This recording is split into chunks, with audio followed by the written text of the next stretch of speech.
Welcome to VMK ladies tailoring.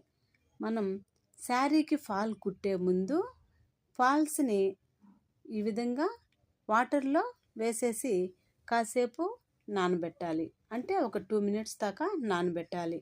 ఇలా నానబెట్టిన తర్వాత ఫాల్స్ వాటర్ అంతా పిండేసి ఆరబెట్టాలి. ఈ విధంగా కాటన్ ఫాల్స్ లేక పాప్లిన్ క్లాత్ అయితే ఇదేలాగా చేయాలి.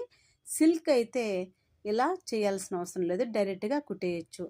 తర్వాత ఈ విధంగా ఫాల్స్ని ఫోల్డింగ్ చేసుకోవాలి. ఇలా ఫోల్డింగ్ చేసుకోవడం వల్ల ముడతలు లేకుండా ఉంటుంది. అలాగే ఐరన్ కూడా చేసుకోవచ్చు.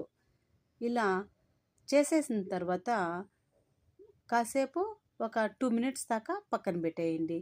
ఇప్పుడు ఫాల్స్ కుట్టుకుంటే చాలా ఈజీగా ముడతలు లేకుండా వస్తుంది. Thank you for watching.